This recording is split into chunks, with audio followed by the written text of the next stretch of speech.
So as promised, I wanted to work through just an example here of the Great Depression. And again, we could definitely apply the same framework for our current situation. So we could look at some stylized facts. Roughly, the Great Depression lasted from 1929 to 1940. So here's sort of the stylized big picture facts of what happened. GDP fell by 30%. So this was a period of not just low economic growth, but negative economic growth across this period. U.S. unemployment shot up to greater than 20%. So these are two things we need to figure out. The stock market collapsed by 2/3, and this was definitely not limited to the United States. We as Americans obviously tend to think that the Great Depression, the stories we hear about the United States, but in many ways, the Great Depression was part of what led to the rise of the Nazi Party in Germany and some other things like that. This was definitely widespread. Now, obviously, in really poor countries, there really wasn't much because, again, they were still back at the default human condition. So we look at this. Basically, in the early period, the late 20s, the early 1930s, the Federal Reserve, which had just recently been set up, the people involved with the Federal Reserve were very concerned about speculators. And so what they did was they said, look, we need to teach these speculators a lesson. The stock market has contracted. We've got Black Monday. Things collapse. And so we need to keep these speculators from profiting. So what we are going to do is contract the money supply. We think that there's a bubble, and so we're going to actually decrease the amount of money in circulation. Now, this reduced M1, again, one major measure of the money supply. In 1929, we get the stock market crash, which arguably fear led to a reduction in consumption. Pretty straightforward. So again, we could have no change in our income identity, but we get a reduction in consumption in our spending identity, causing the two to diverge, which means we are largely having precautionary savings, which means, we'll talk about what it means here in a moment. People lose confidence in the banks. Some banks are overextended and they're clearly insolvent. Other banks are solvent but illiquid, which means that if they're permitted to last for a sufficiently long period of time, people will pay back their debts, but they don't have money on hand because basically, as we know from banks, what they did was they lent the money out. And so if everybody shows up at a bank on the same day and asks for their money back, the bank fundamentally just doesn't have it. And if that happens, people may lose confidence in the banks, which means, of course, they will put less of their smaller portion of the pile that's on the left-hand side of the bridge or their savings. They'll send less of it across the bridge, either through banks or bond markets, etc.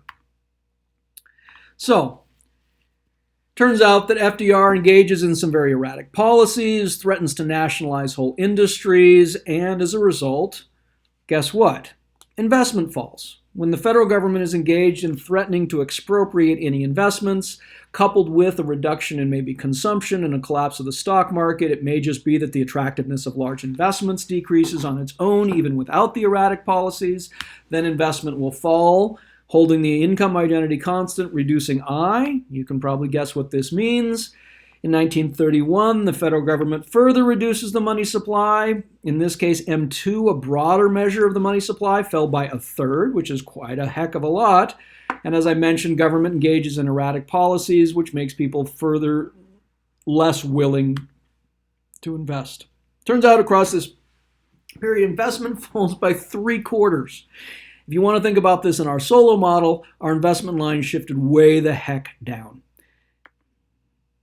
In that case, arguably, our depreciation is greater than our investment, so our stock of physical capital in the future will also go down. So our stylized facts, if we map these on, is we have a reduction in M, we have a reduction in consumption, we have a reduction in investment, we have a reduction in M2. And so if we map this on here, we have our short run, we have our aggregate demand schedule here, the blue, right, which is consistent with a spending growth of 4%. Typically, we had long-term inflation rates of around 0 up through this period because, frankly, monetizing the debt was not something that was viewed as a socially irresponsible thing. In many ways, you can attribute the growth of government, and this is a side note for those who are interested in the history of economic thought. Many have argued, I I think it's Wagner and Buchanan in Democracy and Deficit. I'd have to check. That might be with Brennan. But basically that John Maynard Keynes and the idea that the government could stimulate the economy, in effect, provided the Baptist argument for the bootleggers, whether they were politicians or beneficiaries of government programs, to put in place expansionary government policy. So if we look at this, in effect, what happens?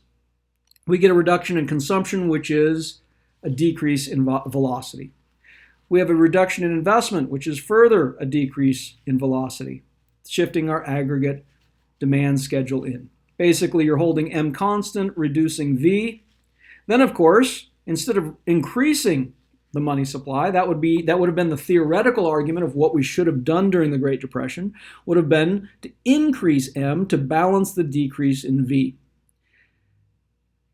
Instead, we contracted the money supply. And so by 1932, we have negative 10% inflation, we have deflation, and we have negative economic growth. We have a contraction.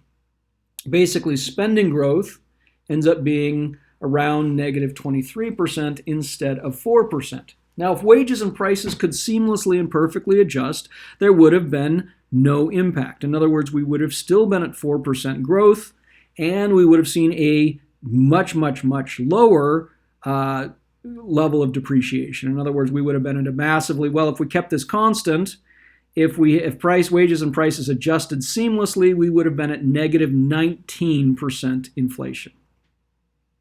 No, my apologies. The left has to equal 23, the right equals x plus 4. We would need to be at 27% deflation. Not just disinflation, but deflation. But obviously, in the real world, wages and prices don't seamlessly adjust. And so in that world, there is room for government policies to mitigate the reduction in velocity. Of course, the Great Depression is a nice example of the fact that just because there is a theoretical argument for a perfectly informed regulator with no incentive problem to counterbalance the reduction in velocity, there's good reason to suspect, and if we think about what we know about the tendencies of government, if any of you remember that from micro, if any of you don't remember that from micro, I actually have some videos recorded on that topic, and maybe I'll link to them here, or at least link to them. I may go ahead and actually put those videos into this folder. That's what I'll do. That'll be something else if you want to watch them. It's useful to watch. So this is, in effect, how I would map this on. Now, furthermore, we also then engage in Smoot-Hawley tariffs where we say, look, we want to decrease our imports because if we decrease imports, that would basically be, right? So we're going to have fewer imports. We start restricting imports. That on its own, as we've talked about, has no impact on GDP, but it can increase our aggregate demand schedule because we have a reduction in imports. That, holding everything else constant, would be an increase in velocity. So the issue, of course, is that if we put a lot of tariffs on, as we've seen recently with the Trump administration's trade policy, foreigners say, well, screw you too. Right back at you, buddy. And so what happened as a result of Smoot-Hawley is other countries retaliated by putting tariffs on. That meant we, in the United States, had fewer exports. And so, again, we're going to get a decrease in aggregate demand.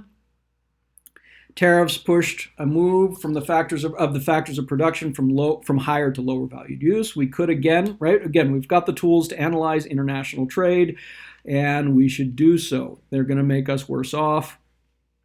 Also turns out, you may have heard of the Dust Bowl, basically the Oklahoma farmers or the Okies who basically had a major drought and the topsoil blew away, and so this would be a real shock to the economy. And so you could look at the Great Depression as a confluence of real shocks and bad policy. It took a long time for aggregate demand to shift back, and it took quite a while for our short-run aggregate supply schedule to shift down. That said, the evidence is that by 1933, the economy was largely rebounding. It was on the rebound, and at least the empirical evidence points to the fact that had we basically left things alone, it would not have been the Great Depression. It might have been the Great Recession, but it would not have been the Great Depression. Of course, starting in 1933, FDR engages in ever more erratic policies, unpredictable. And again, if you want to think about political stability in our institutions list, basically what FDR did, no longer constrained by the threat of the Supreme Court vetoing his policies. And for anybody who's interested in that, we could talk about how a switch in time by some of the justices saved 9. In other words, he threatened to pack the Supreme Court if they kept vetoing his policy. And at the end of the day, enough of the justices switched that they kept the 9 justices on the Supreme Court. Because for anybody who doesn't know this, the number of justices is not fixed by the Constitution. Okay, so that's basically that. However, so that's a practical application. Now, this is, incidentally, if you go back to 2009 and the federal government's response, which is increasingly the federal government's response here, Ben Bernanke was a big student of Milton Friedman's history of the monetary history of the United States, in which it was an examination of what we should have done during the Great Depression. And so Bernanke said, I know what we should do. And Paulson and Geithner, we should dramatically expand the money supply. And so they forced, not fully forced, but they basically threatened and cajoled and forced pretty much all companies to take an injection of cash. They printed, basically we had quantitative easing, and the idea was that the federal government needs to jam a bunch of liquidity into the market to counterbalance the reduction in velocity that has happened as a result of uncertainty and the system of financial intermediation breaking down. Now, the question, of course, would be in 2008, 2009, was the financial crisis a liquidity crisis like it was in the 1930s primarily, or was it actually a solvency crisis? My sense of the data is that primarily 2009 was a solvency crisis, not a liquidity crisis. And so we did have a reduction in velocity because people didn't want to send their money across the bridge because they had no idea who was actually solvent. Of course, the issue is when you have a solvency crisis and you inject liquidity, what you do is just kick down the road the fact that some businesses need to go out of business in order for us to rationalize what's going on. And so in many ways, you could argue that the injection of liquidity in 2009 as a result of TARP did reduce the short-term downturn, but has meant that in many cases, we actually still may not, to this day, know who's solvent. And so while in the short run we reduced the shock, the nominal shock to the economy, in many ways what we did was build in a real shock to the economy by the fact that we actually no longer know who's solvent and who's not. That, of course, would be, hopefully that gives you some sense of how we can combine Austrian business cycle theory, which is sort of the idea that upturn, again, some of my colleagues from George Mason will surely take issue with my summary of Austrian business cycle theory, but I'll do it anyways, which is basically that booms and busts are a natural part of a dynamic economy where we have uncertainty and imperfect information, where markets are a discovery mechanism, where we try things, we imitate each other, and then it takes a period of time to figure out which ventures are successful and generate value and which destroy value, at which point we're going to need a readjustment where people bid away the factors of production from one another and move them from lower to higher valued use. On the other hand, then, so we can kind of combine that as a backdrop coupled with real shocks, coupled with nominal shocks to the economy. So since I have it here, let's maybe hopefully try and work through some of these. And you can take a moment. I'll stop for about 5 seconds. I encourage you to pause, write down an answer, and then we can talk about it. So according to the real business cycle theory, that would be where wages and prices adjust very quickly. When real growth is worse than usual, inflation is blank than usual. So I'll give you 5 seconds. Just come up with your answer. Now, obviously, if you need more than 5 seconds, you can just pause the video. In this case, if we were to draw this up, When real growth is worse than usual as a result of a real shock to the economy, that would mean our Solow growth schedule, our Solow growth curve, our long-run aggregate supply schedule has shifted to the left. And that means that we would have lower than usual growth coupled with higher than usual inflation. Hopefully you can draw that picture. Okay, so according to the new Keynesian model, when real growth is worse than usual, inflation is blank than usual. So again, I'll pause this for 5 seconds or so. I encourage you to draw out our new Keynesian model. That would be the one with our short-run aggregate supply schedule, because wages and prices in the real world are not perfectly flexible and they may take some time to adjust. So go ahead and put that up there and figure out what will happen.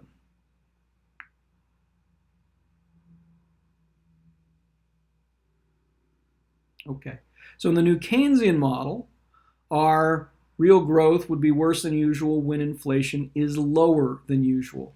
And so that would be where our aggregate demand schedule is shifted in. There's been a nominal rather than a real shock to the economy, and we are on our short-run aggregate supply schedule, which would be that intersection of our aggregate demand and our short-run aggregate supply schedule. So we would have lower than usual growth and lower than usual inflation until such time as wages and prices can readjust, at which point our short-run aggregate supply schedule will shift and we would end up back on our long-term aggregate supply schedule at a new lower level of inflation than usual.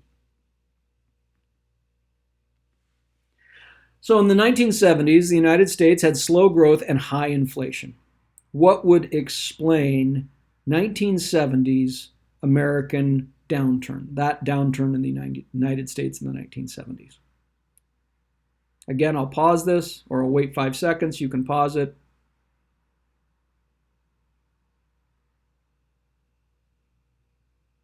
So if you look at these, we had slow growth, slower than usual growth, and higher than usual inflation. That would should jump out at you is that we're dealing with a real business cycle theory. In other words, 1970s economic performance would have been driven by a real shock to the economy. And not only, again, here we're dealing with real business cycle theory, and we have a negative real shock, right? Because we have lower than usual growth. So that would be a negative real shock with higher than usual inflation.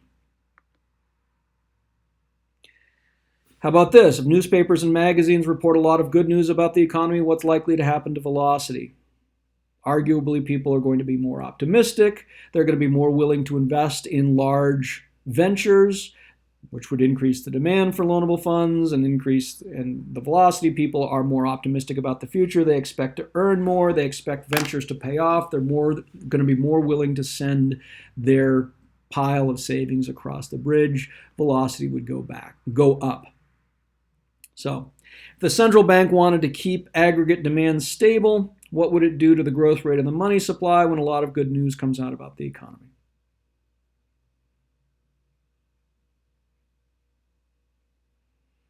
So if you think about what would happen to our aggregate demand schedule if the government did nothing but kept the money supply stable, what would happen is good news means the velocity will increase. It would shift out. Our aggregate demand schedule would shift out. And so if the government wanted to keep aggregate demand stable, or government officials wanted to do so, they would need to reduce the amount of money in circulation. Oftentimes not a politically attractive proposition, even if it is analytically the right thing to do. Go ahead and give you a moment here to figure out what the Solow growth rate would be.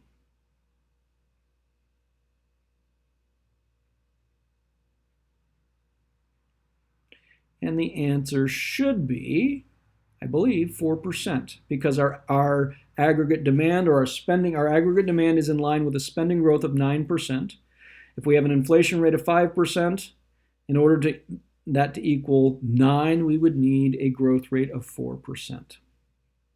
Okay.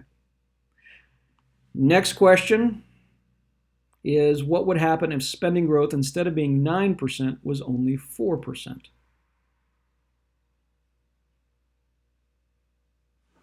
And that is going to be our aggregate demand schedule would shift in to a point where we would have a Solow growth rate of 4% and inflation of 0.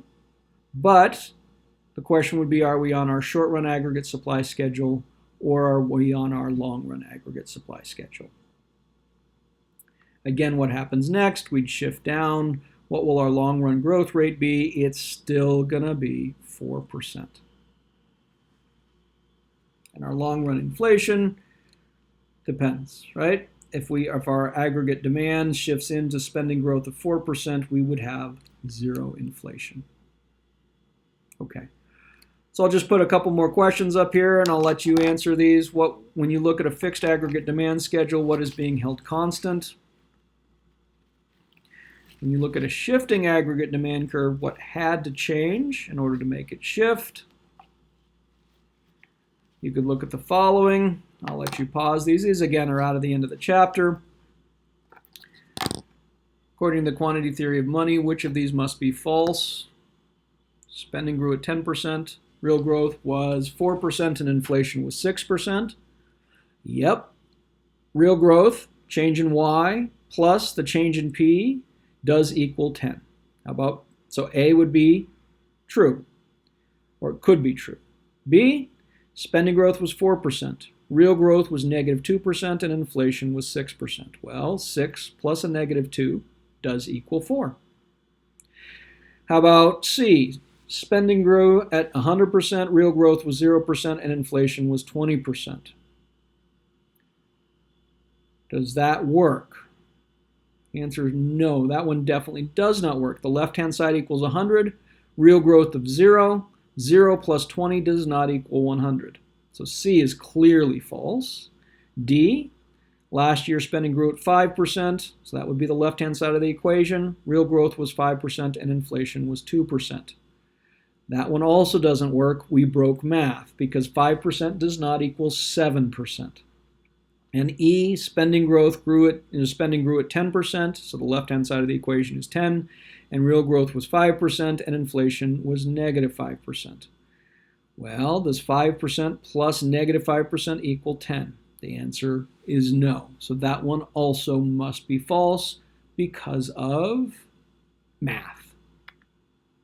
Okay, so that's that, and hopefully that's useful. I still have to record a video on exchange rates. I will try and get that done here shortly, and that is going to be really the last of the material that we have for the semester. I suspect that many of you are sitting there saying, we are already at the point where I have more than enough in my head, but hopefully we can spend the last week here making sense out of how to integrate these tools, how to apply these tools, and how to maybe come up with some better answers.